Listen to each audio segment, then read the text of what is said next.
इस देश में कितनी आहुतियां दी गई। इस देश को आजाद इसलिए नहीं कराया गया था कि इस देश में हिंदू और मुसलमान एक दूसरे का गला, और आप आज के मुसलमानों को उस कैटेगरी में खड़ा कर और लोग जो दोषी बनाने की कोशिश कर रहे हैं कि औरंगजेब ने जो गलती करी उसकी जिम्मेदारी शाहान परवेज की होगी, ये कहीं जायज नहीं है और ये सही नहीं। मगर हमारे यहाँ क्या होता है, पॉलिटिक्स अपनी चमकाने के लिए लोग औरंगजेब को महान बनाएंगे। जैसे ही औरंगजेब को, बाबर को महान बनाएंगे, उसका रेपरकशन क्या होगा, हिंदू को अपनी पुरानी बातें। हिंदू और मुसलमान सब लोगों ने मिलकर एक सुपर पावर से लड़ाई लड़ी और अपने देश को आजाद किया। हिंदू तो बाई नेचर बहुत ज्यादा कभी एग्रेसिव इतना रहा नहीं। आज के दिन में धीरे धीरे करके एग्रेशन हो रहा है। क्यों? जब आप उसको चिढ़ाइएगा तो कोई भी आदमी आपके ऊपर। आप हैं निष्कर्ष बिहार के साथ और मैं हूं मनोज चतुर्वेदी। भारत में इस समय जो दिख रहा है, जो नफरत की एक आंधी फैलाई जा रही है, उसमें हिंदू और मुसलमान का भविष्य क्या होगा, और इस पर ही बात करेंगे कि हिंदू और मुसलमान का भविष्य क्या है, आने वाली नस्लें जो हैं उनका भविष्य क्या है। और इसी पर हमारे साथ बात करने के लिए संजीव श्रीवास्तव हैं और परवेज हैं। पहले संजीव जी आपसे ही शुरू करें। देखिए, ऐसा है कि जो हिंदुओं का भविष्य है वही मुसलमानों का भविष्य है। सिविल वॉर शुरू होगा, दोनों करेंगे, दोनों मारे जाएंगे। तरक्की होगा, दोनों का अच्छे से होगा। चीज क्या है कि समाज को अपनी सत्ता को पहचानना होगा कि हमारी जो समाज की जो सत्ता है वो सरकार की सत्ता से बड़ी है। सरकार की सत्ता में क्या होता है, बहुत सारा लोभी एलिमेंट्स होते हैं, बहुत सारा लाभ नुकसान, सत्ता शक्ति सबकी आवश्यकता रहती है। उन वो लोग रेलिवेंट वॉइसेस को, जो समाज की रेलिवेंट वॉइसेस है, उनको सामने आना होगा, नहीं तो भयानक खून खराबा हमको सामने दिखाई देना है। रेलिवेंट वॉइसेस का मतलब क्या होता है, जैसे कि आपको और मुझको एक साथ रहना है तो आपको ये चीज का ध्यान रखना हो कि भाई इसको जो चीज खराब लग रहा है वो मैं ना बोलूं, और मुझे ये चीज का ध्यान रखना हो कि आपको जो चीज खराब लग रहा है वो मैं ना बोलूं। कोई ऐसा तो नहीं है कि जो जेनोसाइड या जो भी हिंदुओं के साथ यहाँ पे हुआ वो दुनिया में अकेला उदाहरण है, बहुत जगह हुआ है। दूसरे देशों के उदाहरण से हम लोग को सीखना होगा, कैसे उन लोगों ने अपने झगड़ों को खत्म किया, कैसे वो लोग आज साथ में आगे बढ़ रहे हैं। साधारण उदाहरण के लिए मैं बोलता हूं, सबसे हम लोगों से कम जेनोसाइड यहूदियों का हुआ था जर्मन्स के द्वारा। आज उन दोनों का आपस में झगड़ा क्यों नहीं? क्योंकि एक रिकॉन्सिलेशन हुआ, किसी ने हिटलर को बड़ा नहीं बनाया, और वहां से वो लोग आगे बढ़ के माफी मांगा सामाजिक तौर पे और आगे निकल गए।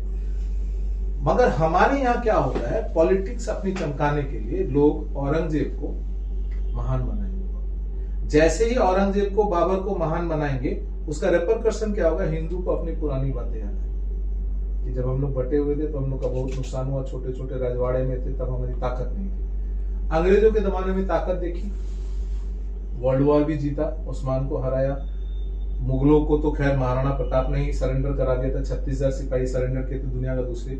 फिर पाकिस्तान हुआ, तो ये भी एग्रेसिव हो रहे हैं। अब क्या है कि टीपू सुल्तान को जैसे आप महान बताएंगे तो वो जो गांव जो दिवाली नहीं मनाते हैं, क्योंकि उनके यहाँ दिवाली के दिन जेनोसाइड हुआ, उनको तकलीफ होगा, वो अपनी तकलीफ बोलेंगे पहले। अब हम लोग को अगर एक साथ रहना है तो सबसे पहले तो जो कुछ मुस्लिम लीडरशिप बोलती है वो डिजोन करते हैं मुगलों को कि हमारा उनसे कोई लेना देना नहीं है, हम यहीं के हैं और हम लोग यहाँ पे साथ में रहेंगे। सबसे पहले आपको दूसरे की पीड़ा को समझना होगा और उसके हिसाब से अपने व्यवहार को डालना होगा, नहीं तो एग्रेशन जो है वो दोनों तरफ से बढ़ रहा है, और ये एग्रेशन में कोई भी पीछे हटने वाला नहीं है, कोई भी पीछे हटने वाला नहीं है, तो खराब होगा। इससे है कि जो देखिए, फॉर एग्जांपल बाबरी मस्जिद की मैं बात बोलता हूं, गांव के कितने जो आम मुसलमान है उसको कितनों को फर्क पड़ता है बाबरी मस्जिद से? कोई रिएक्शन हुआ? नहीं हुआ। अब पॉलिटिकल इस्लाम की बात करते हैं, चरारे शरीफ भी जलाया था, मुसलमान ने जलाया था। क्या आप चरारे शरीफ का डेट जानते हैं, किस दिन उसको जलाया गया था? हजरत बल पे किस दिन हमला हुआ था, आपको डेट पता है? नहीं पता। क्यों? वो कश्मीर में हुआ था, मुसलमानों ने किया था। मगर 6 दिसंबर जो पॉलिटिकल वॉइसेस हैं, मैं मानता हूं कि हिंदुस्तान में 10% मुसलमान ऐसे हैं जो इस चीज को बहुत एग्रेसिवली लेते हैं, लेके वो याद दिलाते हैं। और वो जो एग्रेसिव वॉइसेस है वो सबसे ज्यादा सोशल मीडिया पे एग्रेसिव है। 90% की वॉइस दब जा रही है। ये 90% की वॉइस जिस दिन सामने आ गई, उस दिन ये सारी समस्याएं खत्म हो जाएंगी। ठीक है? क्योंकि हिंदू तो बाई नेचर बहुत ज्यादा कभी एग्रेसिव इतना रहा नहीं। आज के दिन में धीरे धीरे धीरे धीरे करके एग्रेशन हो रहा है। क्यों? जब आप उसको चिढ़ाइएगा तो कोई भी आदमी आपके ऊपर। तो मुझे लगता है कि जिस दिन समाज, आम आदमी और खास करके हिंदुस्तानी मुसलमान जो आम है, जैसे मैं बहुत सारे विदेशी अशराफ मौलाना है, उन्होंने अपने घर में कहानियां सुनी है, वो उस जीवन में उनका मेंटल फ्रेम उस तरफ चला गया। वो छोड़ के जिस दिन आम हिंदुस्तानी मुसलमान रेलिवेंट वॉइस उठाएगा, बात करेगा, झगड़ा, मुझे ये 15 मिनट का काम ही है झगड़ा खत्म करना। इसमें कोई बहुत बड़ा रॉकेट साइंस नहीं है, मगर जो रेलिवेंट वॉइसेस है, जो नॉन पॉलिटिकल वॉइसेस है, जो समाज है, उस समाज को अपनी सत्ता को पहचानना। तो ये संजीव की बातें आपने सुनी है। अब जैसा परवेज को जानते हैं कि अब मुसलमानों का भविष्य क्या है। देखिए मनोज जी, मैं बहुत शुरू में ही एक बात बता देना चाह रहा हूँ कि इस देश का बंटवारा हुआ 1947 में, जब हमने अंग्रेजों से अपने आप को आजाद कराया, अंग्रेजों की गुलामी खत्म हुई, तो अंग्रेजों से संघर्ष में भी हमारा बहुत बड़ा योगदान रहा।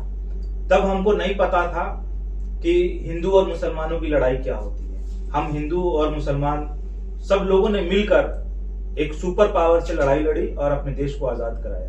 दुर्भाग्य हुआ कि इस देश को 2 टुकड़ों में बंटना पड़ा, और मेजोरिटी आप कह सकते हैं, ऐसा माना जाता है कि मेजोरिटी मुसलमानों की जो बटे हुए देश पाकिस्तान का निर्माण हुआ, उस पाकिस्तान में लोगों ने जाना स्वीकार किया। पाकिस्तान में बहुत सारे मुसलमान चले गए, हिंदुस्तान में वही मुसलमान है। मनोज जी, मैं बार बार ठोक के कहता हूं इस बात को, हर मीडिया चैनल पे मैं ये बात को कहता हूं कि मुसलमानों से, हिंदुस्तान के मुसलमानों से हिंदुस्तान की वफादारी का सबूत मत मांगो। हिंदुस्तान के मुसलमानों ने हिंदुस्तान के लिए बहुत वफादारी निभाया, और अनेक उदाहरण बाकी है। जब पाकिस्तान बटा तो हिंदुस्तान में वही मुसलमान रह गए जिन्होंने सिरे से नाकार दिया कि हम अपने मुल्क और अपनी मिट्टी को छोड़कर दूसरे देश में नहीं जाना स्वीकार करें। उसने गांधी, उन्होंने अंबेडकर, मौलाना आजाद, नेहरू और सरदार पटेल के विचार के साथ रहना स्वीकार किया। जब हमारे बाप दादा यहाँ रुके थे तो उनको पता था कि हमारे घर के बगल में कोई संजीव श्रीवास्तव का भी घर होगा, किसी मनोज चतुर्वेदी का भी घर होगा, और हमारा मरनी जीनी शादी ब्याह समय से एक दूसरे के साथ रहा, तो हमारे बीच कोई डिफरेंशिएट नहीं रहा। और अब उस चीज को अगर बढ़ाने की कोशिश की जा रही है, तो मैं संजीव जी की बात से बिल्कुल सहमत हूं कि इसमें एक पॉलिटिकल फ्रेम सेट किया गया है जो प्रोवोक कर रहा है, जो एक साइड दबाने की कोशिश कर रहा है, एक साइड दबा हुआ दिखाने की कोशिश कर रहा है। बहुत चर्चा होती है इस देश में, मीडिया में, औरंगजेब के बारे में। आप क्यों चर्चा नहीं करते बिहार में शेरशाह सूरी के बारे में? अगर आप मुसलमानों की हुकूमत की बात करते हैं, कभी भी हमने किसी मीडिया चैनल पे हमने नहीं सुना। हमने औरंगजेब के बारे में बहुत सुना, औरंगजेब ने ये करा, वो करा, मंदिरें तोड़ी, ये तोड़ा, वो तोड़ा, और आप आज के मुसलमानों को उस कैटेगरी में खड़ा कर और लोग जो दोषी बनाने की कोशिश कर रहे हैं कि औरंगजेब ने जो गलती करी उसकी जिम्मेदारी शाहान परवेज की होगी, ये कहीं जायज नहीं है और ये सही नहीं है। मैं कहता हूं कि बिहार के मुसलमानों को और हिंदुस्तान के मुसलमानों को आप मौलाना आजाद से मिलाकर देखो, मुसलमान को आप शेरशाह सूरी से मिलाकर देखो। आज शेरशाह सूरी की चलाई हुई पॉलिसी, मनोज जी आप सहमत होंगे, और हिंदुस्तान का हर एक धर्म और प्रांत का लोग शेरशाह सूरी के चलाए हुए योजना जैसे जीटी रोड, सड़क, वृक्षारोपण, टैक्स कलेक्शन, वेलफेयर, वो आज भी उन्हीं के नक्शे कदम पर लोग चल रहे हैं। और औरंगजेब की जहां तक बात होती है, तो शेरशाह सूरी ने औरंगजेब को कहां तक दौड़ाकर भगाया था, इस बारे में भी आप लोगों को करना पड़ेगा और समाज को बताना पड़ेगा। आप समाज को, मुसलमानों को केवल एक पहलू से देख लेंगे। आप मुसलमानों की जब बात होगी तो ब्रिगेडियर उस्मान की बात करनी पड़ेगी, मुसलमानों की बात जब होगी तो अब्दुल कलाम आजाद की बात करनी पड़ेगी। इन चीजों को लेकर हमारा देश इसी ताने बाने के लिए जाना जाता है मनोज जी। इस ताने बाने को तोड़ने के लिए कई लोग भरसक प्रयास कर रहे हैं, और हम जैसे लोगों की जिम्मेदारी बनती है, और हमने कह दिया है कि हमारे बाप दादा ने इस ताने बाने को नहीं टूटने दिया था, अंतिम सांस तक लड़ाई लड़ी, और हम उन्हीं के वंशज हैं। हम जिम्मेदारी के साथ आज आपके चैनल पे कह रहे हैं कि हिंदुस्तान में जो ताना बाना तोड़ने की अगर कोई कोशिश कर रहा है, उससे अंतिम सांस तक हम लोगों की लड़ाई रहेगी, और इससे किसी का कोई फायदा नहीं है। संजीव जी ने बहुत अच्छी बात बोली कि जो भविष्य हिंदुओं का होगा वही भविष्य मुसलमानों का होगा। देश हिंदू और मुसलमान का नहीं है, देश हम सबका है। देश पे अगर इकलौती बकौती कोई एक धर्म का लोग कर रहा है तो ये भी मनोज जी गलत है, ये समझना पड़ेगा। अगर हम कहें कि देश केवल मेरा है, इस देश में रहने वाले लोग दूसरे लोगों को सीनियर सेकंड क्लास सिटीजनशिप माने या दूसरे दर्जे का नागरिक माने, तो ये कहीं ना कहीं हमारे परवेज जी, आपने जो बात कही जो आपने बात कही वो बड़ी अच्छी बात है, लेकिन हमने भी देखिए शेरशाह सूरी के वो वेलफेयर, वो जीटी रोड, बस चंद लाइनों में इतिहासकारों ने लिखा। मेरी बात आप समझिएगा, चंद लाइनों में हमने बिल्कुल बिल्कुल। लेकिन वहीं आप बाबर और औरंगजेब को देखिए तो इतिहास 10-10 पन्ने लिखे गए हैं क्लास 6-7 की किताबों में जब हमने पढ़ा है। तो नो डाउट कि शेरशाह सूरी के जो आप वेलफेयर के काम और जो बता रहे हैं वास्तव में सच्चाई के साथ वो अच्छे हैं। उस समय उन्होंने सोचा था कि लाहौर से लेके कलकत्ते तक जीटी रोड बनाया था, जो आज उसी पे 4 लेन और सब बन रहे हैं। तो आखिर ये गलती कहीं ना कहीं जो इतिहासकार 47 के बाद बैठे और भारतीय इतिहास को लिखा जिन्होंने, मनोज जी उन्होंने तो कहीं ना कहीं गलती। मनोज जी मैं बोल रहा हूं आपको कि बाबर का इतिहास 47 के बाद नहीं लिखा गया। बाबर का इतिहास बाबरनामा उसके दौर में लिखा गया। औरंगजेब का इतिहास 47 के बाद नहीं लिखा गया, उसके दौर में लिखा गया। और ऐसे कई राजे राजवाड़े अपने आप का महिमा मंडन, महिमा मंडन में नहीं कर रहा हूं, जो पढ़ाने का इतिहास लिखा गया, भारत के जो इतिहासकारों ने लिखा, जो सब्जेक्ट की किताबें थी, उसमें शेरशाह सूरी का मुश्किल से एक पन्ने में भी जिक्र नहीं है। हमारी आपकी दायित्व बनती है ना, अगर नहीं है तो हमारी आपकी दायित्व बनती है कि हम बिहार में बैठे और शेरशाह सूरी की चर्चा ना करें। आपने इतना अच्छा टॉपिक शुरू किया तो इस पे तो कहीं ना कहीं पॉलिटिकल की भाई जिन्होंने इतिहास लिखवाया 47 के बाद। मैं आपके माध्यम से, आपके चैनल के माध्यम से मैं सरकार से आग्रह कर रहा हूं, केंद्र सरकार से और राज्य सरकार से, कि पाठ्यक्रम में शेरशाह सूरी के विचारों को जोड़ा जाए। बिल्कुल। तो ये तो अब हमारे अगर कुछ नहीं हुआ है मनोज जी, तो ये हमारा, आपका और संजीव भाई का दायित्व है कि जो चीजें नहीं हुई उसको हम लोगों को करना है। देखिए, यदि हम एक माने रिस्पॉन्सिबल चैनल की बात करें तो ये बात होनी चाहिए कि भैया जो प्रमिला थापर को आपने बैठा के इतिहास का ये बनाया, नेहरू जी सब आपने किया, गलतियां तो वहीं 47 के बाद से ही तो गलतियां ज्यादा शुरू हुई। परवेज जी देखिए, मैं इस बात से सहमत नहीं हूं कि 47 के बाद से गलतियां शुरू हुई। गलतियां 47 ही केवल एक डेडलाइन नहीं है, गलतियां कई बड़े जगहों पर हुई और बड़े पैमाने पर हुई। उस पर अगर डिस्कस करने बैठे तो बड़ी लंबी डिस्कशन है, हम उस पर नहीं जा रहे हैं ज्यादा। हम ये कह रहे हैं कि जो नहीं हुआ वो आज समाज आपको, जब आप समाज का भागीदार हैं, समाज में आप जन्म लिया, समाज ने आपको सब कुछ दिया, तो अब एक जिम्मेदार नागरिक होने के नाते, कम से कम हिंदू मुसलमान की बात को छोड़ दीजिए, एक जिम्मेदार नागरिक होने के नाते, एक जर्नलिस्ट होने के नाते आपका, हमारा सबका एक दायित्व बनता है कि जो चीजें छूटी रह गई है वो काम हम लोगों को करना है। और अपने अपने दौर में आप जब देखेंगे तो हर लोग कुछ नया करने की कोशिश किए, और जिन लोगों ने कुछ नया किया उन लोगों का नाम लिखा गया, उन लोगों को लोग याद करते, अच्छे लोग थे याद करते। तो ये हमारा आपका भी दायित्व बनता है कि अगर हमारे नजर में, हमारे जेहन में, हमारे इसमें कोई बात आई है कि कोई छुट्टी रह गई है, हम तो कहते हैं कि भाई उसको हम लोग शुरू करें और शेरशाह सूरी के बारे में चर्चा करें, पाठ्यक्रम में ऐड करें, बच्चों को जानना चाहिए।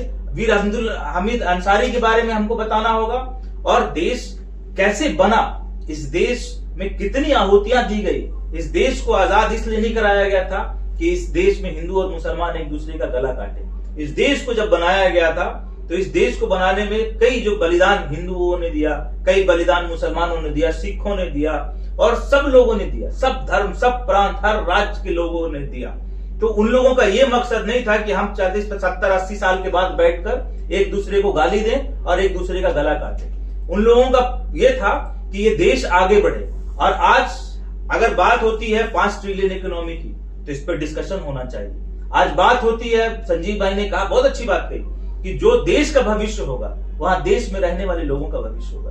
अगर आज देश पीछे जाएगा, उन्होंने सिविल वार का भी जिक्र किया, इंटरनल जब तालमेल नहीं बैठेगा, कोई भी देश जिसकी आवाम आपस में बिखरी हुई होगी, जिसकी जनता आपस में मनमुटाव होगा और एक दूसरे के खून के प्यासे होंगे, मनोज भाई मैं दावे के साथ कह रहा हूं, और जहां तक मैंने पढ़ा, उस देश का कभी कोई इतिहास नहीं होगा कि वो आगे की तरफ बढ़ेगा, वो देश पीछे की तरफ चला जाएगा। तो ये हमारी, आपकी और सबकी जिम्मेदारी है। मैं आपके चैनल के माध्यम से मैं सभी लोगों से आग्रह करता हूं कि हम सबकी जिम्मेदारी है कि हम अपने देश को आगे ले जाने के बारे में सोचें। वैसा कोई काम ना करें जिससे देश हमारा पीछे जाता हो। ये जो दंगा फसाद, मंदिर मस्जिद, इससे किसका भला हुआ?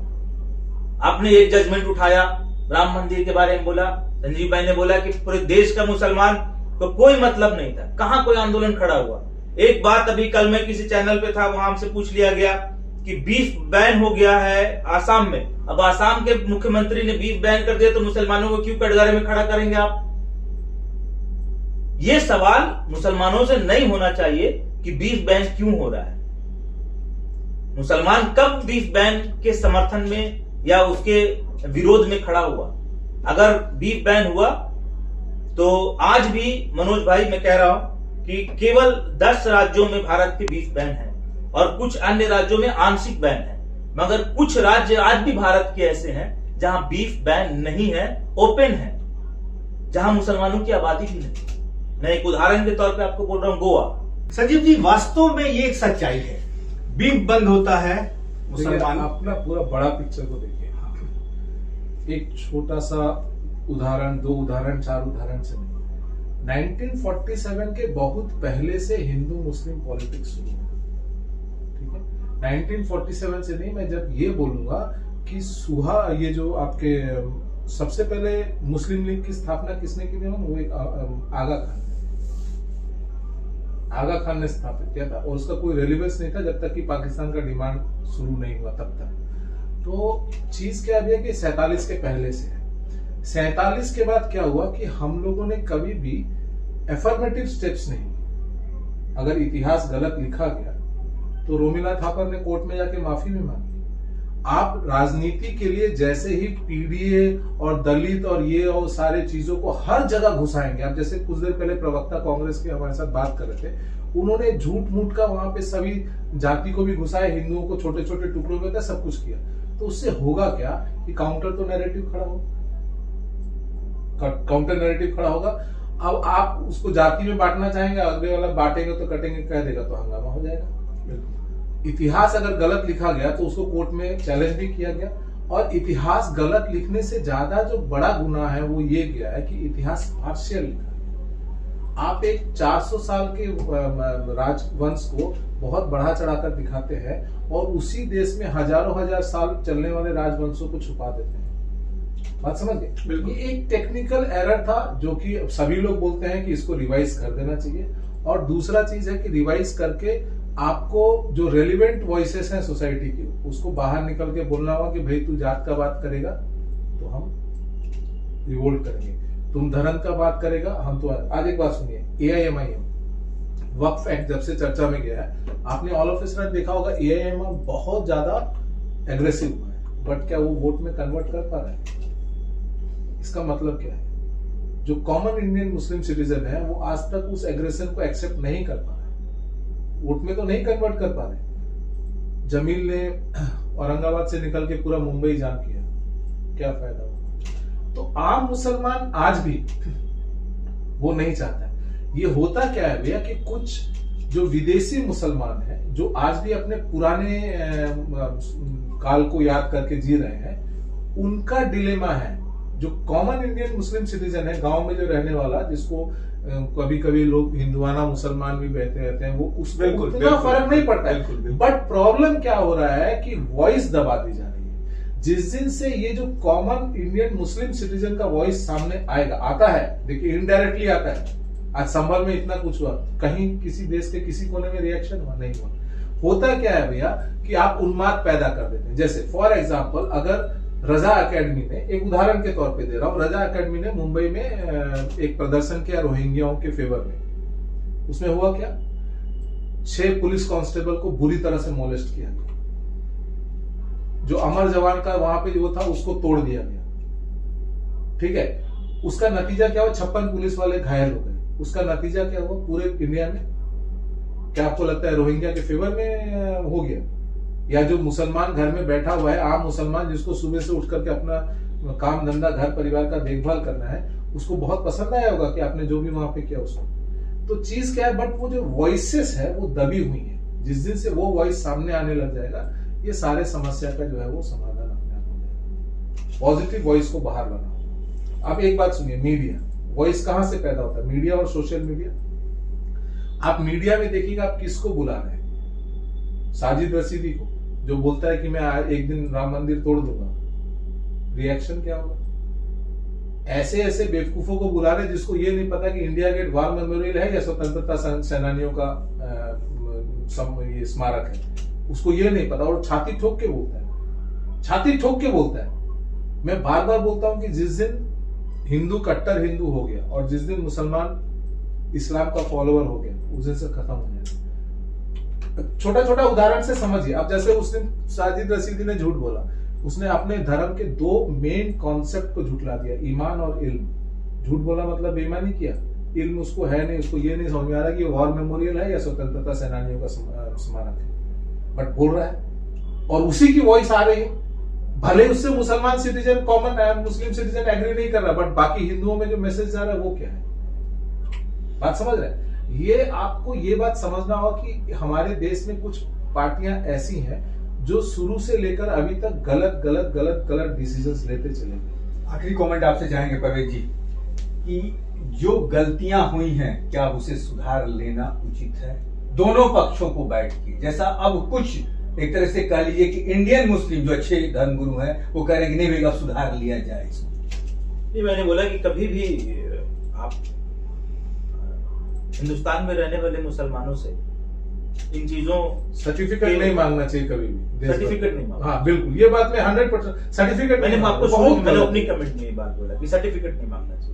अब संजीव भाई ने एक उदाहरण दिया किसी का, मैं तो जानता नहीं उसको, कब टीवी पे उन्होंने कहा है उन्होंने, ठीक है, मैं जानता नहीं, ठीक है, बोला होगा उन्होंने। अगर कोई इस तरह की बातें बोलता है तो वो गलत है। मगर डिफॉल्टर है। दूसरी तरफ ये भी है कि कुछ ऐसे लोग, चाहे वो किसी भी धर्म के हों, अगर कोई भी आजकल के खासतौर से नौजवानों को, मनोज भाई, ये समझना पड़ेगा कि कोई भी धर्म की बात करने वाला अगर वो अपने आप को भारतीय संविधान से ऊपर समझने लगा, भारतीय संविधान जिस चीज की इजाजत नहीं देता, अगर वो बात करने लगा, तो आप उसको समझिए कि वो गलत है और उन चीजों को बढ़ावा देने की जगह पे हम उसको बायकॉट करना पड़ेगा। चाहे धर्म, ऐसा नहीं है कि केवल मैं किसी क्रिटिसाइज करूं कि आपका धर्म गलत होगा या आपके धर्म में ही गलत लोग होंगे, मैं ये बोल नहीं सकता हूं और न मैं ये बोल रहा हूं। कुछ ऐसे लोग हैं जो इधर उधर की बातें करते हैं, दोनों पक्ष में। अब जैसे एक बयान आया कि अभी बहुत ट्रेंडिंग चल रहा है, इस देश को हिंदू का राष्ट्र बनाना है। इसका क्या मतलब है? इस बयान से क्या निचोड़ निकाला जाए? क्या इस देश से मुसलमानों को निकाल दिया जाना चाहिए या उनसे यह पूछा जाना चाहिए क्या इस देश में मुसलमानों का अधिकार नहीं है,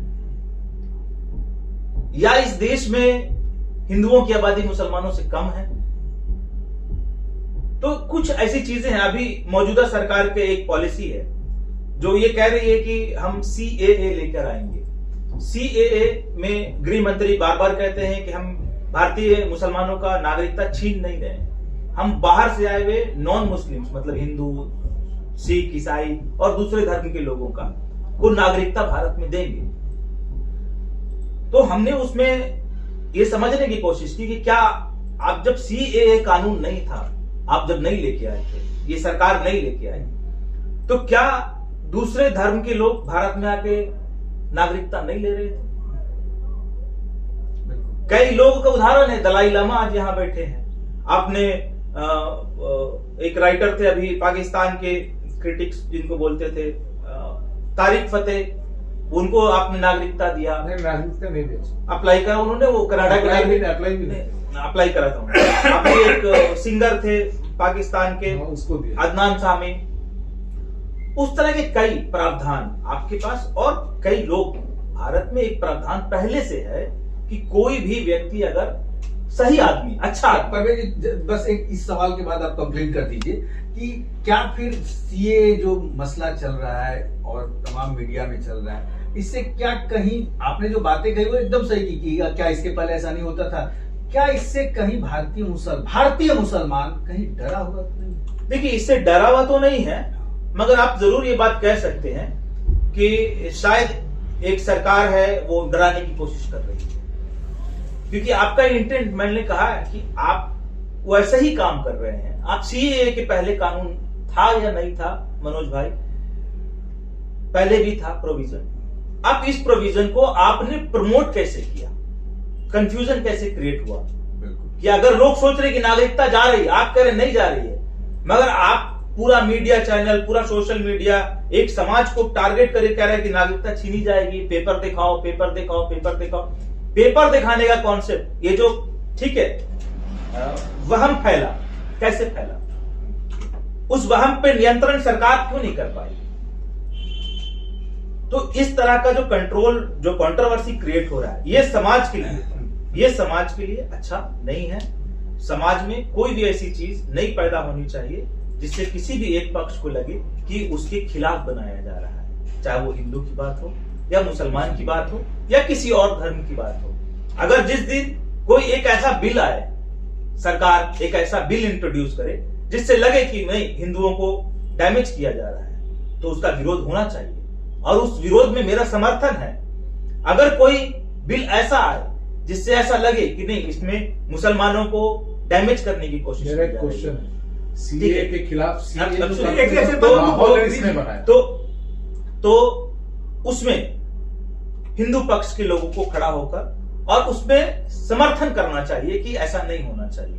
अभी संजीव भाई ने पूछा कि वहम किसने बनाया, वहम कैसे फैला, वो बताइए। ठीक है, ये बात तो हमको नहीं पता कैसे फैला, मगर फैल गया। अब कैसे फैला ये क्लियरिफिकेशन देने का काम शायद हमारा भी है, आपका भी है और सरकार की दायित्व बनती है। आज सरकार कह रही है कि नहीं है, तो क्यों आपकी बातों को सुनने को तैयार नहीं है? क्योंकि आपका जो एक्शन है ना, देखिए मैं बोल कुछ रहा हूं, मैं सोच कुछ रहा हूं और मेरा हाव भाव कुछ और दिख रहा है। एक मिनट, ठीक है, एक सवाल तो शायद वैसा ही कुछ है इसमें। आप देखिए, आप चर्चा भरम ऐसे नहीं फैलता, भरम फैलाया जाता है। आपने कभी क्लियर नहीं किया, ठीक है, आपने क्लियर नहीं किया। मैंने कहा कि ऐसे किसी भी बिल का, जैसे सीए आपने लेके आए, उसको बहुत प्रमोट किया गया, सरकार सीए लेके आई, बहुत बड़ा काम है। मैं मानता हूं मनोज भाई कि सीएए नाम का कोई कानून की जरूरत देश में नहीं है, क्योंकि पहले से ही नागरिकता देने का प्रावधान आपके देश में है। मैं कोई इंडियन चैनल को नहीं कोट करूंगा, बीबीसी और अल जजीरा को मैं कोट करूंगा। चीज क्या है ना भैया कि अगेन जब तक आप सच को सामने से सींग से नहीं पकड़िएगा ना, समाधान नहीं निकलेगा। बीबीसी और अल जजीरा का रिपोर्ट आपके इस वीडियो का मैं कमेंट बॉक्स में डालता हूं। बीबीसी और अल जजीरा का रिपोर्ट वीडियोग्राफी में दिखाता है कि कैसे रोहिंग्या मुसलमानों ने हिंदुओं की औरतों को रेप किया था और हिंदुओं को मारा था। कहां? म्यांमार में 8 तरह के मुसलमान रहते हैं। अपने इंडियन मुसलमान भी जो अरब अक्सर वाले हैं ना, वो भी वहां रहते हैं। 8 में से म्यांमार के बौद्धों ने एक ही मुसलमानों को क्यों मारा, रोहिंग्या को? बाकी साहब को आज तक डिस्टर्ब नहीं किया। मैं आपका लिस्ट भी इस कमेंट बॉक्स में डाल दूंगा। चक्कर क्या है भैया कि हम लोग को सच का सामना करना पड़ेगा, सच का, दोनों पक्षों को, दोनों को भी, मुसलमानों को भी। अगर आप मुसलमानों के फेवर में रजा एकेडमी उधर निकालेगी, तो मैं भी ये सवाल उठाऊंगा कि जिस रोहिंग्या ने हमारे को नुकसान किया, जिस बांग्लादेशी ने आज भी हमारे झंडे को जला रहा है, हिंदुओं को नुकसान पहुंचा रहा है, आप उसके सपोर्ट में क्यों बोल रहे हैं? आप बता, सीए की बात करें, सीए कानून बहुत स्पष्ट कानून है। अगर आप पढ़ेंगे तो कि 2014 से पहले आए हुए सारे हिंदुओं को जो रेफ्यूज लिए हैं, मतलब इलीगल नहीं, जो लीगली जिन्होंने रेफ्यूज लिया है, उसको हम नागरिकता दे देंगे।